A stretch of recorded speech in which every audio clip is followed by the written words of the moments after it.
தெய்வீக மாலை நண்பர்களுக்கு வணக்கம். இன்று நம்ம தெய்வீக மாலை யூடியூப் சேனல்ல இன்னைக்கு நம்ம பார்க்குற பதிவு பார்த்தீங்கன்னா, வேப்பிலையில மாலை கட்டுறது தான் பார்த்துருக்கோம். அதுக்கு வந்து நல்லா ஃப்ரெஷ்ஷான வேப்பிலை வந்து நான் பறிச்சுட்டு வந்து எடுத்துட்டு வந்து வச்சிருக்கேன். இப்போ இந்த வேப்பிலையை வச்சு எப்படி நம்ம மாலை கட்டுறதுன்னு பார்க்கலாம்.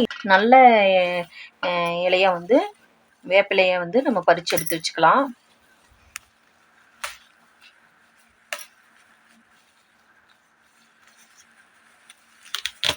வந்து வேப்ப இலை வந்து சுத்தம் பண்ணி எடுத்து வச்சிருக்கேங்க. இதுல வந்து பழுத்த இலையும் அல்லது ஒரு சில இலையில பார்த்தீங்கன்னா பூச்சி புழு வச்ச மாதிரி ஓட்டையா இருக்கும். அந்த மாதிரி இலை இல்லாம நல்ல இலையா நம்ம வந்து எடுத்து வச்சாச்சு. இது எப்படி பூ கட்டுறதுன்னு பார்க்கலாம்.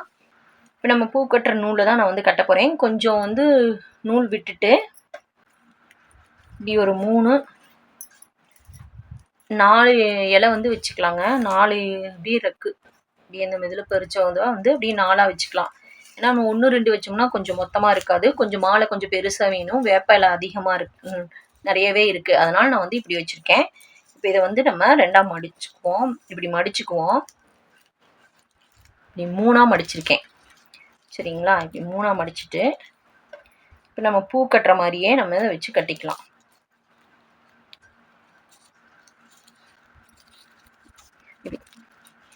நல்லா 2 நாட் போட்டுக்குங்க.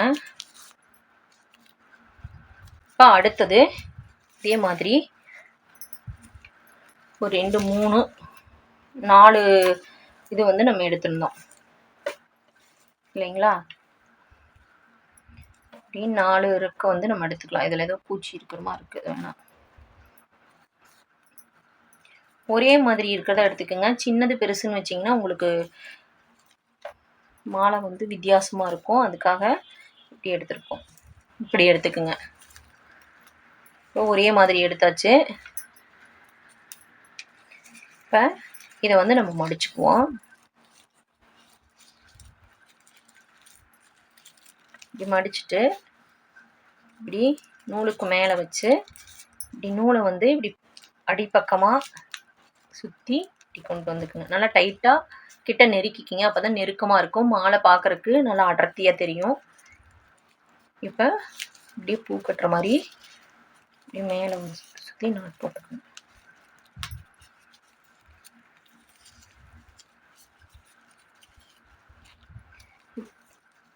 இப்போ 2 இதழ் வந்து நம்ம வச்சாச்சு.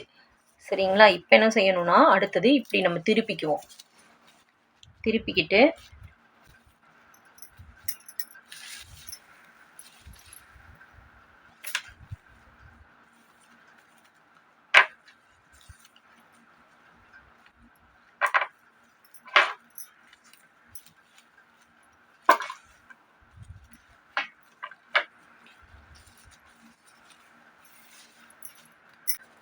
இப்படி மடிச்சுட்டு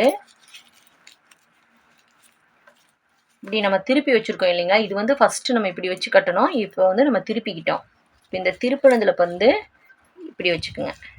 இப்படியே வச்சு கட்டிக்குங்க.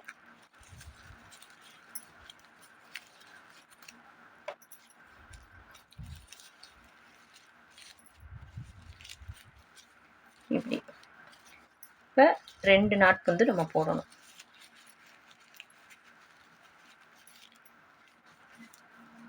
இப்படி நல்லா டைட்டாக இது பண்ணிக்கோங்க. இப்படியே இதை மடிச்சுக்கலாம்.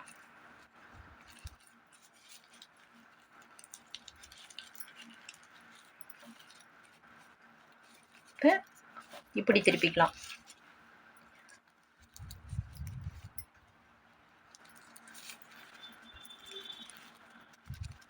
அடுத்து திருப்பி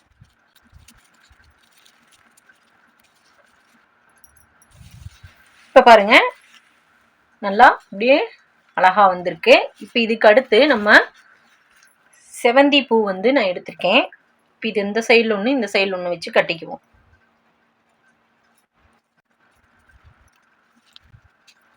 இது பார்க்க ரொம்ப இன்னும் அழகா இருக்கும். அதுக்காக நம்ம இப்படி கட்டுறோம். கிரீன் கலரும் எல்லோ கலரும் கலந்துருக்கும் போது இந்த மாலை பார்க்க இன்னும் ரொம்ப அழகா இருக்கும். அதுக்காக நீங்கள் இப்படி செவந்தி பூ வச்சுக்கோங்க. இல்லை ரோஜா பூ இருந்துச்சுன்னா கூட நீங்கள் அப்படி கலந்துக்கலாம்.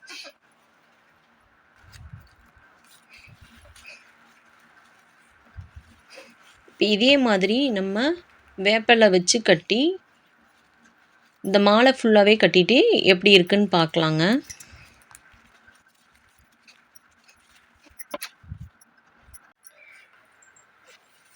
இங்கே பாருங்க, இப்போ அழகா ஒரு மாலை வந்து நம்ம ரெடி பண்ணிட்டோம்.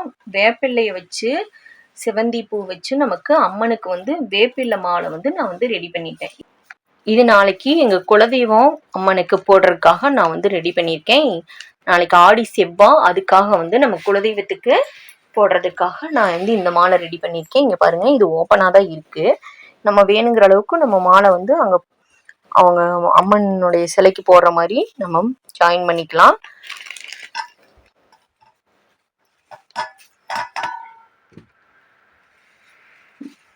இப்போ இப்படியே கொஞ்சம் நூல் எக்ஸ்ட்ரா விட்டுருக்கோம். இதை வந்து நம்ம அங்கே ஜாயின் பண்ணி நம்ம போட்டுக்கலாங்க.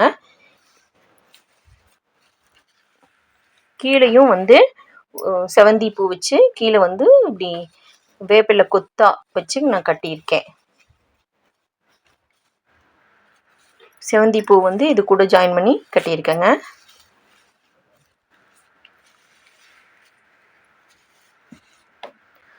நீங்களும் இஷ்ட தெய்வம் குலதெய்வம் கோயிலுக்கு போகும்போது இந்த மாதிரி மாரியம்மனுக்கு வேப்பிள்ளையால மாலை கட்டி போட்டால் ரொம்ப ரொம்ப நல்லதுங்க.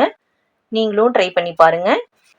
இந்த பதிவு உங்களுக்கு பயனுள்ளதாக இருக்கும்னு நினைக்கிறேன். இந்த பதிவு உங்களுக்கு பயனுள்ளதாக இருந்தால் உங்கள் நண்பர்கள் மற்றும் உறவினர்களுடன் பகிருங்கள். நன்றி.